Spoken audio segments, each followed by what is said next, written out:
بینەرانی خۆشەویستی تلویزیۆنی کۆمەڵە لە بەرنامەی تەندروستی ئەم کاتتان باش. بەڕێزان، بۆ بەرنامەی ئەم هەفتووەی تەندروستیمان بابەتێکمان بۆتان ئامادە کردووە لە ژێر ناونیشانی گورچیلە و ڕۆڵی لە جەستەدا. هەروەکە ئەزانن هەر مرۆڤێ دوو گورچیلەی هەیە. بازی جارێکی شووە ئەبیسین کە هەیە سێ گورچیلەی هەیە یا وای شوتراوە کە چوار گورچیلە هەیە. بەڕاستی ئەگەر کەسێک چوار گورچیلەیشی بێت هەر کارە دوو گورچیلەکە، یعنی ئەوە نییە کە کارێکی زیاتر لەو دوو گورچیلەکەوە. ئەو نەزریشە هەیە کە ئەو دوو گورچیلە ئەگەر کەسێ سێ گورچیلە بێ ئەو گورچیلە زیایە، یا ئەوەی کە دوو گورچیلەی بێ ئەو چوار گورچیلەی بێ ئەو دوو گورچیلە زیایە، ئەوانە حاڵەت هەر گورچیلەیان نییە، وەکو غودەیەکی فەوق کولیەوی کە هیچ کارێ ناکەن لە بەدەنە. داواکەم لە هاوڕێی هاوکارم زەحمەت کێشەی وێنەی ژمارە یەکمان بۆ دابنێت تا لەسەر ئەو وێنانە ئێمە تۆزیح بدەین. هەروەکە ئەیبینن دوو گورچیلە هەیە، تقریبان دوو گورچیلەکەیش لە لەشە ئەکەوێتە ژێری پەراس و تۆزێ بەرۆ ناو، یانە بەرۆ ناوی نەڕوو بە دەرەوە بەرۆ ناوی زک بێژین ئەڕوات و قەرینەی یەکترن، بەرامبەر بە یەکن، بەڵام گورچیلەی لای چەپ تۆزێک بە ئەنازەیەکی فرەکەم چەند سانتیمتر بەرزترە لە گورچیلەی لای ڕاست. هەروەکە لەم وێنە ئەیبینن گورچیلەیش بۆ ژیانەوەی خۆی دەمارەکانی هەیە کە سرخڕەگ و سیاڕەگە، کە سرخڕەگ ئەو خوێنە دێرێ بۆ گورچیلە و سیاڕەکەیش خوێنەکە هەڵەگەڕنێتەوە. بەڵام کاری گورچیلە لێرە چییە؟ کاری گورچیلە کارەکانی زۆرە، ڕۆڵەکانی زۆرە. یەکێکی لە ناوبردننی سەمە ئەو مەوادەی کە حاڵەتی سەمی یا زیایی لە بەدەنە هەیەی، یا ئەوەی کە شلەمەنیە زیاکان یا مایعاتە زیاکانی بەدەن دەفعکات. لە وێنەی دووە کە هاوڕێ هاوکارمی نیشانتانیەدا، لە وێنەی دووە هەر شوێنی دامەزراندنی گورچیلە لە لەشە نیشانەدات و هەروە ئەو دوودانە لولە کە تێتە خوارەوە بە ناو لولەی حاڵەب یا میزنای، ئەو مەوادە کە کاتێکە خوێن تێبوو ناو گورچیلەکان، گورچیلە چیەکە؟ گورچیلە وەکو سافی وایە، وەکو تۆڕێ وایە خوێن پاڵاو تاکە. دوای ئەوە خوێنی پاڵاوتە کرد، ئەو مەوادە زیایە کە حاڵەتی زیابوونی لە لەشە وەکو سەم وایە، بە شێوەی ئیدرار بەشێک لە ئاوی لەشە تێکەڵ یەکات و لەو دوودانە لولە تێتە خوارەکە لولەی حاڵەب یا میزنای پێژن، ئەڕواتە ناو کیسەیەکی تر بە ناو مەسانە، لەوێ تا گەیە سەتحێکی مشەخەص، لەوێ ئێتر ئیحساسی پەیامە ئەنێرگێ بۆ مێشک و ئیحساسی دەفع یا میزکردن دەست ئەدات. پس ئەو دەستگا یا جیهازی گورچیلە، گورچیلەکان خۆیانن ئەو لولەسەکە تێتە خوارە بۆ ناو مەسانە و لە ئاخریشە ئەو هاتە ئەو شلەمەنیە کە دەفعەوێ بە ناو میزە. ڕۆڵەکانی تری گورچیلە یا ئەو نەقش و دەورە کە هەیەی لە لەشە، بۆ ئەوەی کە بزانین قازانج و ئەهمیەتی ئەم گورچیلانە چییە، ئشارەیەکیان پێکەین. یەکێکی کۆنتترۆڵی فشار خوێنە، یعنی گورچیلەکان دەور و نەخشێکی مستەقیمیان هەیە لە کۆنتترۆڵکردنی فشاری خوێن لە مرۆڤە. لە ڕۆڵەکانی تری ئەتوانین بڵێن کە بەرهەمهێنانی هورمۆنە کە ئەو هورمۆنە فەرمان ئەدا بە مێشک تا خڕۆکە سوور یا گلوبول قرمز دروست بکات. یانێ کەسێکە تووشی ناڕەحەتی یا ئەوەی کە ناڕەسایی ناتەواوی گورچیلە بێت، مشکلەی کەم خوێنی پەیاکات. پس ئەو هورمۆنێکە فەرمانەدا بە مێشک کە ئەو هورمۆنە تەرەشەحە کردێت و کە ئەویش کە خڕۆکە سوورە دروستەکات. یەکێتر لە ئیشەکانی گورچیلە ئەوە یەکە ویتامین D. ویتامین D کە لە لەشە و لە تەریقی گورچیلە و هورمونەکانی دروستەبێ ویتامین Dێکی فعالی پێژن. ئەم ویتامین دیە بازی مەواد کە هەم لە ناو ئێسکە هەم لە بۆ دڵیش بۆ کارکردنی دڵ کە بتوانێت ئەو باز و بەسەکردن دڵە ئەنجام بە وەکو کەلسیۆم و فوسفۆر. ئەو ویتامین دیە هاوسەنگی ئەو مەوادە لە لەشە زیاکە. دیارە کەم و زیابوونی ئەو مەوادە تەسیراتێکی منفی هەیە لەسەر لەشی مرۆڤ و لە ڕۆڵەکانی تریشی ئەتوانین کە بڵێن کە دروستکردنی ویتامینەکانە. ئەو ویتامینگەرت هەموو ویتامینەکان ناگرێتەوە، ویتامینگەرێکن کە بۆ گەشە و ڕۆشت بەکارتێت. لە وێنەی ژمارە 3 تقریبەن تەسویرێکی یۆنی یا وەکو ئەوەی کە بە پەرتەوگەرێکی نووری نیشاندراوە کە ئەو گورچیلە خۆی سافیگەرێکی هاتێت. هەر گورچیلەیەک زیاتر لە 1.5 ملیۆن سافی هاتیە کە بە چاو نادبینرێت و بە میکرۆسکۆپانێکی زۆر بەهێز ئەبینێت کە ئەوە نفرۆنی پێژن. تقریبا هەر نفرۆنێکیش کە ئەگەر ئەکسەکە هەر وەکو سافی وایە یانێ دەمەیەکی گەورەی هەیە و ئەو مەوادەکە بڵێن سەمیە لێنە و تەرەشەحە کردێت و جەمەوێتەوە لە قسمەتێکە لە گورچیلە کە لە گەنچەی پێڵێن لەوێ وەختێک زۆرە بۆ ئیتر حرەکەت دەکات و تێتە ناو میزنای یا ئەولو لە حاڵەبە و ئیتر دەفعیش دەسەدا. بۆ ئەوەی کە بزانین چە زەختێک لەسەر کولیە هەیە لە هەر شەو ڕۆژێکە زیاتر لە 1200 لیتر خوێن گورچیلەکان قاڵاوتەیەکەن تەسبیەیەکەن. منزور چیە؟ بەفەرزت لە نەزەرە بگرین هەر ئینسانێ 5 لیتر خوێن لە لەشیە بێت، ئەوە 5 لیترە وەکو مەبناگرین ئەو دەورە ئەو سوڕەوە ئەسوڕێتەوە لە لەشەوتە لە گورچیلەکان و تێنە ناو گورچیلەکان ئەوەی کە لە وتمان لەو خوێن بەرانە و ئێتێردە خوارە سوڕ ڕەگەکە بێژین وەختی قاڵاوتە کریاوە دیسانەوە لە سیاڕەکەکان هەڵەگەڕێتەوە بۆ بەدەن یان خوێنێکی پاک خوێنێکتر موادی زاید موادی زیایی و سەمی و ئەوانە نیە هەڵەگەڕێتەوە زیاتر لە 1200 لیترە. ئەگەریش چکۆلەی کەین و مەعیارەکەی یانێ لە 1 ساعەتە 20 جار ئەو خوێنەوە ها لە لەشە عبورەکە لە گورچیلەکان و ئەو تەسویە سوورەت هەگرێت. نەخۆشینەکانی گورچیلە زۆرن. ئێمە ئەگەر بینزانین گورچیلە بۆچی بەرەو کزبوونەوە بەرەو سستبوونەوە ئەڕوات، ئامەڵگەرێکی زۆریەتانی هۆکارەکانی زۆرن. بۆ وێنە نەخۆشی شەکرە یا نەخۆشی دیابەت جۆری دووەمی کە بە دیابەتی گەورە ساڵان و ئەناسرێت، ئەوە خۆی یەکێک لە هۆکارەکانە کە ئەتوانێت تەسیراتێکی منفی لەسەر گورچیلەکان بێت و گورچیلە بەرەو ناخۆشی و ناتەبایی بوات. و هەروەها لە سەرەوبوونی فشاری خوێنە، هەرچی فشاری خوێن لەسەرەوە بێت گورچیلە ئاساری زەرەری بۆ گورچیلە زۆرترە. دیارە هەم بۆ دیابەت هەم بۆ بەرزبوونەوەی زەختی خوێن یا فشاری خوێن دەرمانی هەیە، دەرمانەکانیش دارووە، دوای ئەوە دابەزاندنی کێشە، وەرزش و جوڵە. ئەوانە ئەتوانێت کە تەسیری لەسەر ئەوە بێت کە نەخۆشینەکانی گورچیلە کەمەوە بێتەوە. بعضی لە نەخۆشینەکان کولیەش ئرسین، وەراسەتیش دەوری هەیە.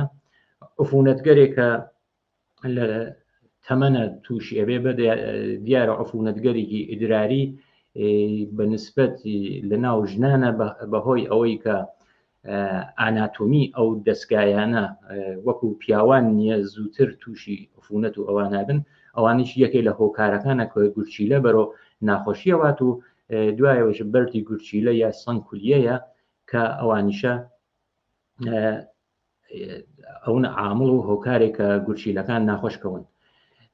بۆ ئەم یەک بە یەکەی ئەو نەخۆشینانە شاید هەر کامی بەرنامەیەکی لازم بێت، بەڵام بۆ ئەم بەرنامەی ئەمڕۆمانە لەسەر ناڕەسایی کولیە قساکەین. ناڕەسایی کولیە یا ئەوەی کە ناتەواوی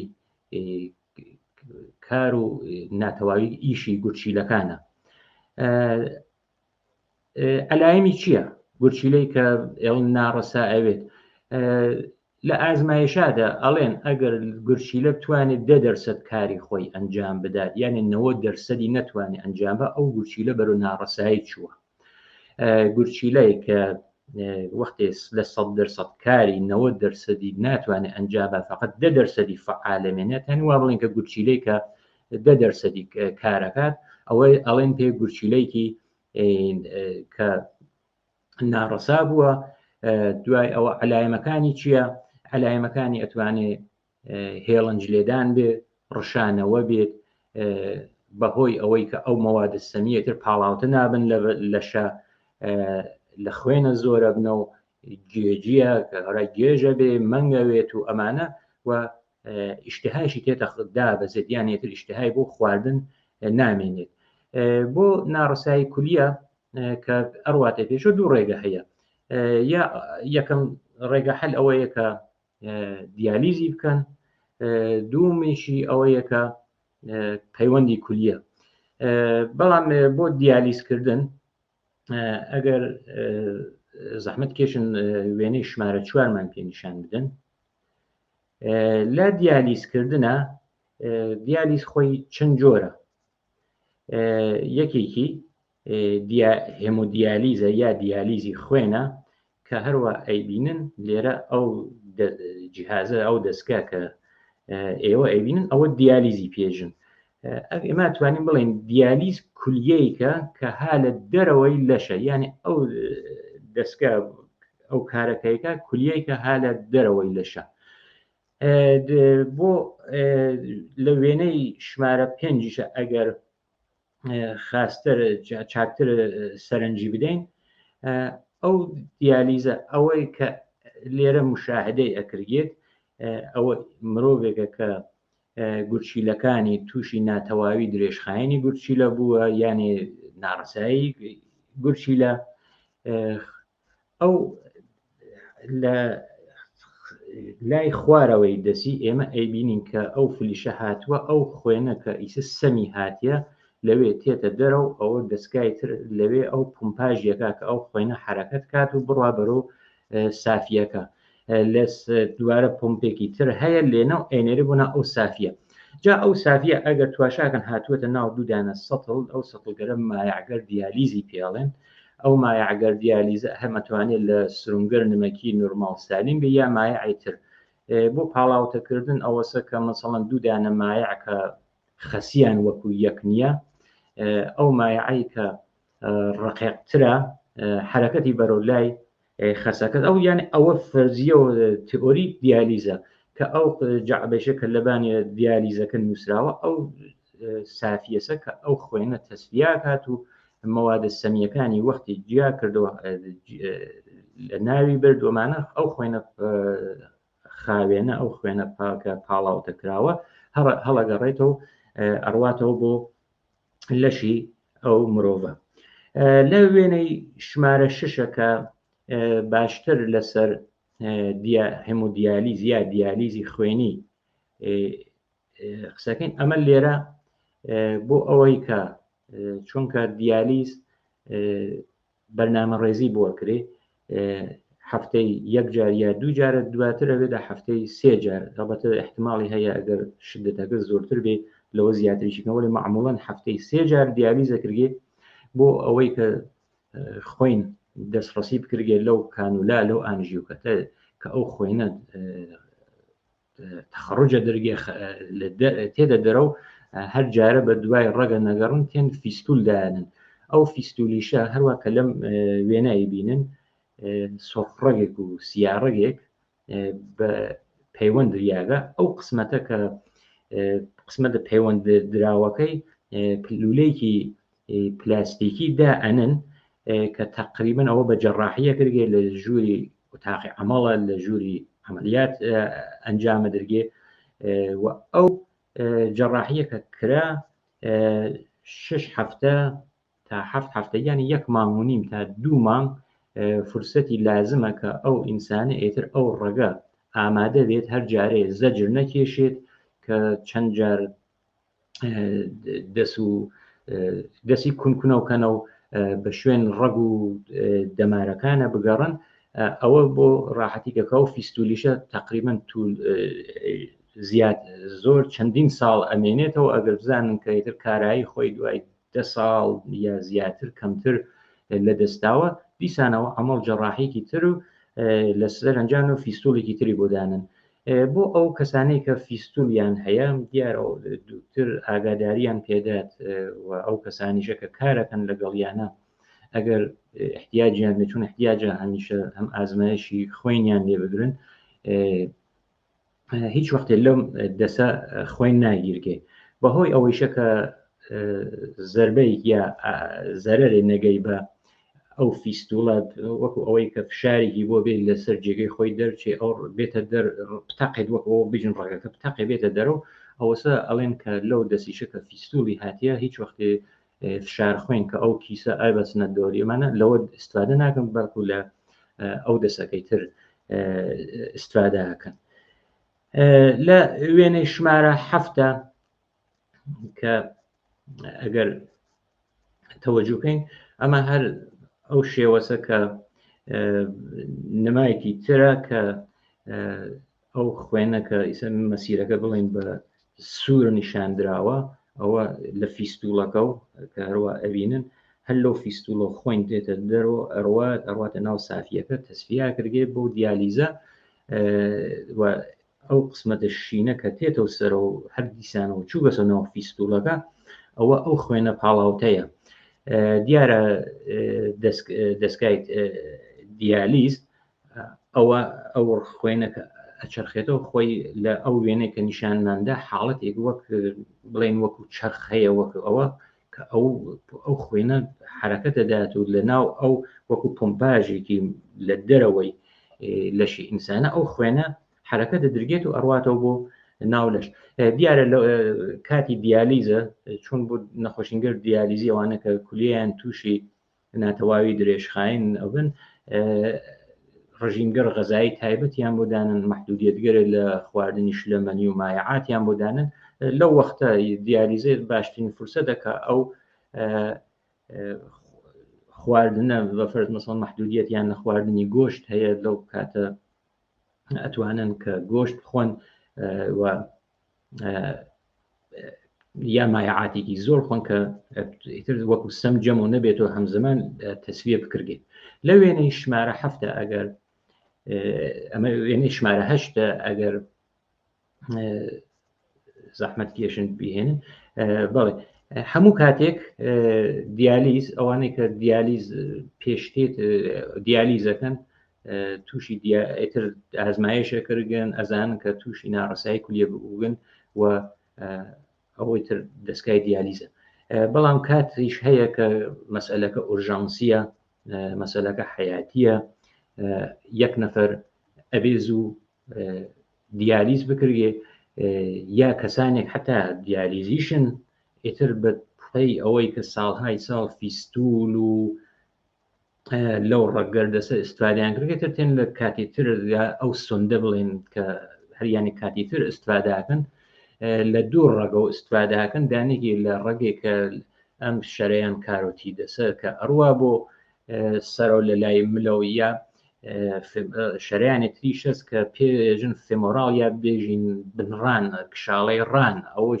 شەریانێتر ئەمە بۆ کەسانی وتم کە ئورژانسیە مەسئلەکە حادە ئەبێ زوو ئەنجام بدرگێ بۆ نمونە کەسێک کە مەصرفێک بۆ بەفەرز بۆ ئەوەی کە بۆ خودکوشی بەفەرز قورسێکی فرا خوات کە خۆی لە ناو باوەتە هەموو قورسێنە بازی قورسکەر کە حاڵەتی خەتریان هەیە ئەوە ئەتوانێت کە حاڵەتێکی ئورژانسی بێ یا ئەوانەی کە مەشروباتێکی ئەلکولی کە مەشروباتێکی دەستساز و ناسالم و ئێمەش جاروبار لە خەوەرەکان ئەژنەوین کوشت و کوشتارێکی زۆرە داتومانە بۆ ئەوەی کە بزانن نێتر ئەو سەمیەتە ئەوە هالەبانەوە کە دوای ئەو خواردنیە و ئەلکولاتی دەسیانە یا ئەوانە کە سەمی هاتیە بۆ ئەوەی کە ئەو یەک نەفەرە تووشی کوێری یا حتا ئیستی دڵ نەبێت ئەوەیە کە ئەبێ دیالیزێکی زوو بە زوو ئەنجام بدرێت ئەم ڕێگە کە ڕێگەی سوندەیە یا کاتێترێ ئەمە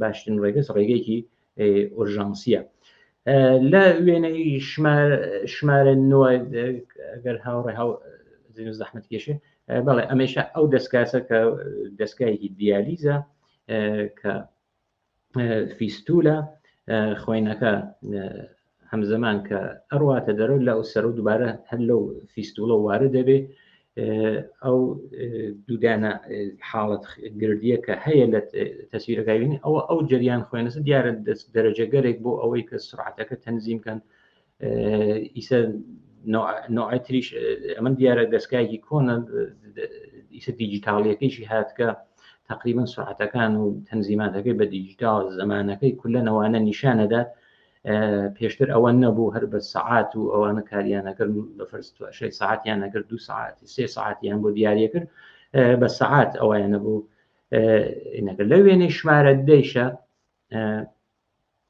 کە بیبینین ئەمەتر ئەو حاڵەتەسە کە ئەو نەخۆشە بە حاڵەتێکی ریلاکس بە حاڵەتی ئارام لەسەر ئەو تەختە قەرارە گرگێ چون 2-3 ساعت 4 ساعت توولە درێژای کێشێ ئەو دیالیزە و دیالیزەکە احتیاجی هەیە بە دەستگایەکی دیالیز بە تەختێک و بە پەرستارگەرێک کە لە بەشی دیالیزە دەوەرەگەر تایبەتی خۆیان بە تایبەت ئەوەی کە لەگەڵ ئەو دەستگا لەگەڵ تەنزیمکردنیە لەگەڵ چ مەحلولەکانی چۆن دابنن ئەوانە دەوری هەیە. ئەگەر بڕین بۆ وێنەی دواتر کە ئەیبینن دیالیز ئەوەی کە تایس شارەماکە دیالیزێکی هێمودیالیز یا بە دەستگای دیالیزە بەڵام جۆرێتر لە دیالیز هەیە کە دیالیزی سفاقی پێژن دیالیزی سفاقی یا سفاقیانی پەردەی کە ئەگەر ماهیچەی سک لە نەزەرە بگرین ئەو ماهیچەی زگە سێ بەشە ینی سێلووە ئەوە نیە یەکدانە ماهیچە بێت سێلووە لەژێر ماهیچەی سکە پەردەیەک هەیە کە بین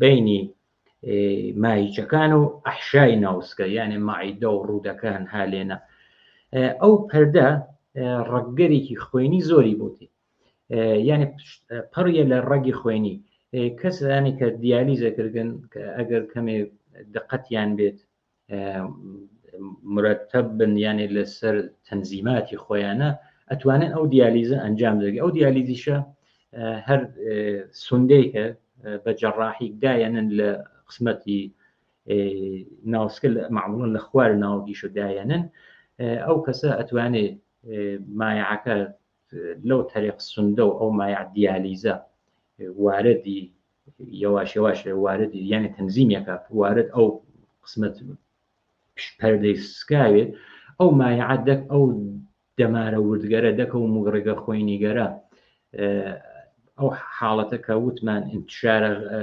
خەسیەکە چۆن ئەنجام بدرێت لە بین دوودانە فشار لە بین دوودانە محیتێکی کە خەسیەکی زۆری هەیە محیتی کە خەسیەکەی ها لە خوار یا غلزەتی زۆر و غلزەتی کەمەکە ئەو تەبادولە ئەنجامێ لە بین ئەو غەشا لە بین ئەو پەردەی سفاق وەکو تۆڕ عمەڵەکات ئەو مایعاتێتە دوای ئەوە کە مقدار لازم مایعەکە چوو هەر بەو تەریقە و ئەم جارە ئەو مایعە خروج ئەدرگی یعنی دێتە دەرەوە دیارە کەسانی کە وتم دقیق بن ئەو کارێکی ئاسانیش نییە معموڵن کەسانی کە تووشی ئەو حاڵەتە هەند دایەنن لە شەو ڕۆژێکەوە ئەو یاکە نییە کە هەفتەیەک 3 جار بێ ئەمە احتماڵی هەیە لە شەو ڕۆژێکە 2 جار تا 3 جار پێویستی ئەو ئینسانە هەیە لە وەختی خەوە لە کاتی خەوەتر ئەو کاران ئەنجامەدات.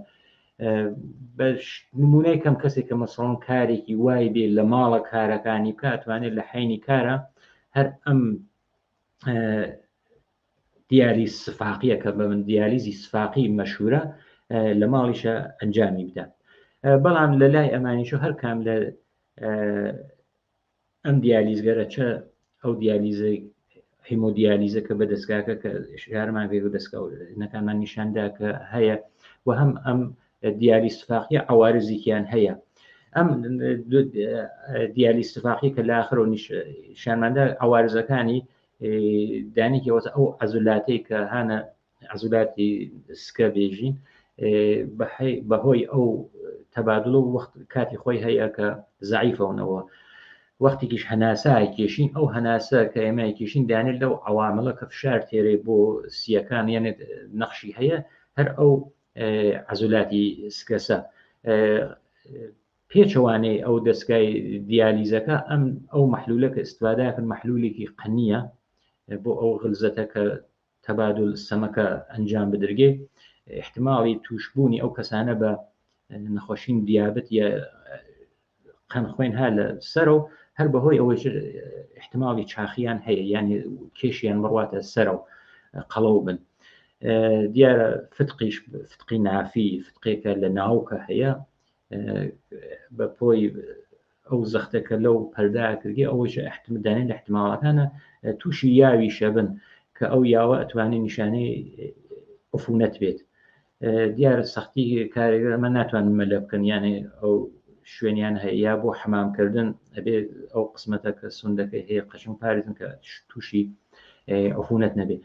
بەڵام بۆ ئەو دەستگا دیالیزەکە کە پێش ئەم دیاری سفاقی شارەمان پێکرد لە عوارزەکانی ئەتوانێت فشار خوێن دابەزێت دوای ئەوە کەم خوێنیە معموڵن کەسانێک کە دیالیز ئەنجامەدەن تووشی کەم خوێنیە بن ئەوەیە کە دەواگەر مەخصوص خۆی بۆ ئەو کەم خوێنیە یا ئەو خڕۆکە سوورگەرە چۆن دابەزن لە لەشە بۆ ئەوانیشە دەرمانی خاصەدەن گرژبوونەوەی ماسوولکەکانە یا کرامپی پێڵێن کرامپ یانێ گیرانن ئەوەی سفتبوون ئەوانە لە عوارزی دیالیزە بەهۆی ئەو هاوسنگ نەبوون ئەو یونگەرەوتم کەلیسیم و فسفۆر و ئەمانە یەکێ لە عوارزیش کە فرا عەزیەتیانەکە ئەوەیە کە تووشی وشکی پێسە بن خارشە بن ئەوەسە هەموو کاتی خۆیان ئەخونن دیارە تەوسیا کردی کە لەشیە کولی لەشیان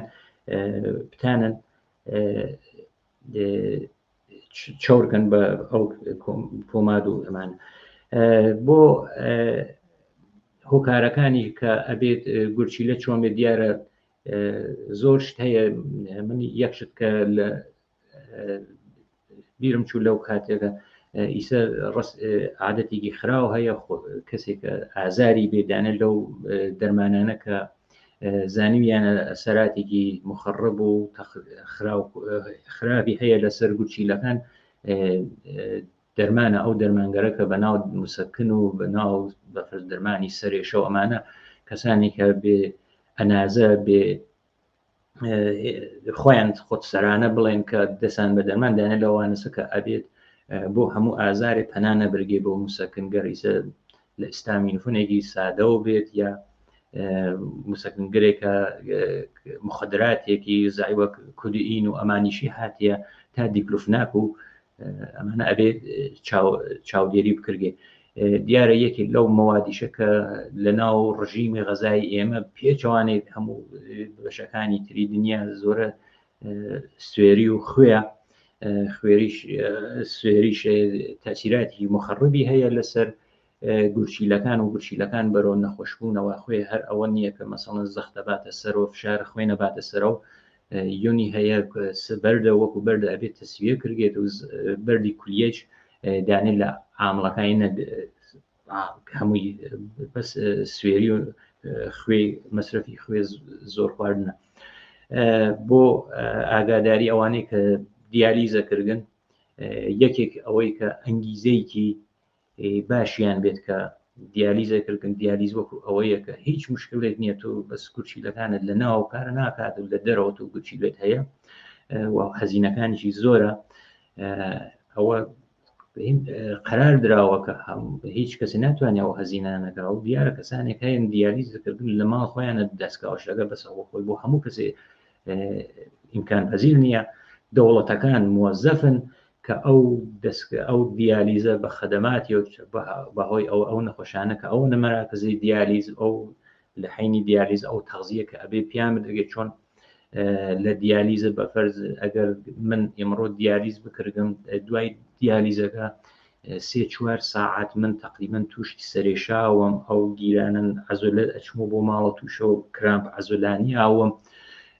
سەرێشە و حاڵەتەکە 3-4 ساعتەدانش جۆرێک من مەجبورم ئیسراحەت کەم ڕۆژی دواتر من سەرحاڵم ئینسانێکی مەعموڵیم بەس خۆم مەجبورم شت خۆم ئاوە خۆم غەزام ئەخۆم ئەمانە ئەگاتە سەعات 4 دیسانەوە ئەو سەمە ئەو مەوادە لە خوێنی منە زیادێت دیسانەوە حاڵم بەرەو خراپیە چێتە ئەم ڕۆژەکەی ترەوە کە ئەرمەوژێت دەستگاکەی دیالیز ئەوەیە کە ئەبێ باشی لەژێر چاودێری و کۆنتترۆلی دەوڵەتەکانە بن فقط من یەک بۆ ئەوانەی کە دیالیزەکەن یەکشت بڵێم خانمێک بوو کە ساڵ 2020ش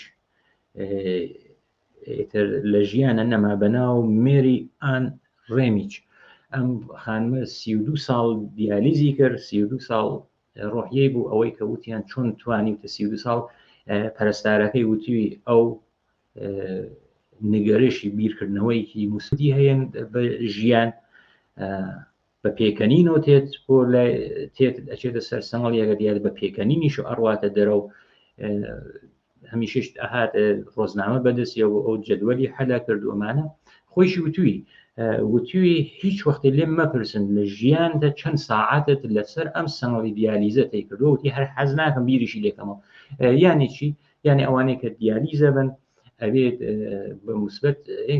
بە موسبەت بەرەوەی دیارەوانەی کە دیالیزەکردن هەیە دوای ماوەی کە و پەیوەندی کولیاگرن بەڵام بۆ هەرم نمونونەکە شارم کرد ساڵ 1972 اشتبانەکەم پەیوەند کولیە کریا بوو 2 مانگ بەرگەی گردو دایە دوایتر 32 ساڵەکە وتم لەژێر دیالیزە بوو بە دیالیزی شێوەیەک لە زندگیکردنە و دەوڵەتەکان مەجبورن و ئەبێت کە ئەو ئیمکاناتە بۆ دیالیزیەکان فراهەمکەن هەروە لە بەرنامەکانی پێشتریشمانە بە زەعف و کەم و کۆڕیەکان و ئەو فسادەی کە لە ناو دەستگای حکوومەتی جمهوری ئیسلامی هەیە شارەمان کردووە بەداخەوە لە بەشی دیالیزیشە کەمکاریە کردێ یەک نەفەر دیالیز کە هەفتەی 3 جارە بێ دیالیز کردێ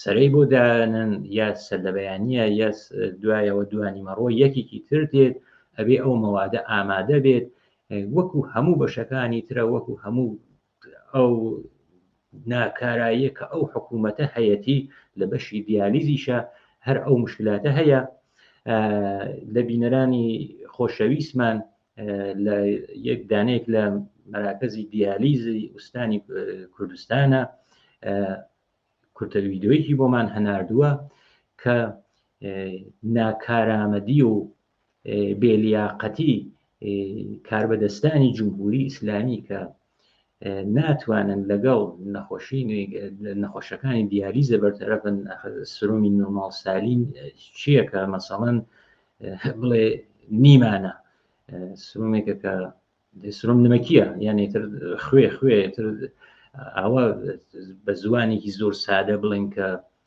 نەتوانێت بڵێ ئاو خوێشمان نییە کە ویدۆیەکی هەناردووە کە ئەو سیستمە کە ئەبێت ئەو قەڕی خزمەت بە نەخۆشینگەری دیالیزی بکات و ئەنگیزەیەکی وایان تێ دروستکە کە وەکو ئەو نمونە وتم 32 ساڵ بە ئەنگیزەیەکی موسبەتەوە لە ژێر دیالیزە بێ ئاوە وەزعەیە کە ئەی بینن هەروە کە ویددیوەکە زەحمەتێکیشن نیشانیەدەن هاوکارم من لێرەوە تا بەرنامەی داهاتوو ماڵاوایتان لەکەم هیوادارم ئەم بەرنامەمانە جێگەی سەرنجی لایەکتان بێت ماڵی هەموو لایەک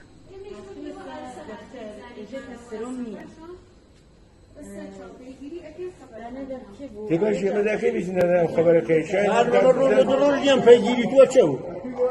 أنا خليكم راسا. إيش أنت فرق سريك رحمة.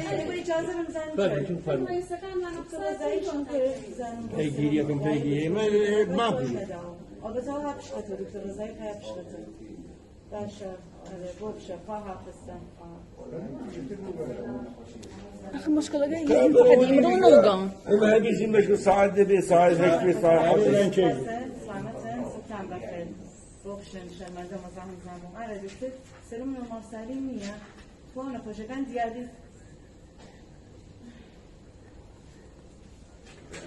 هنودا.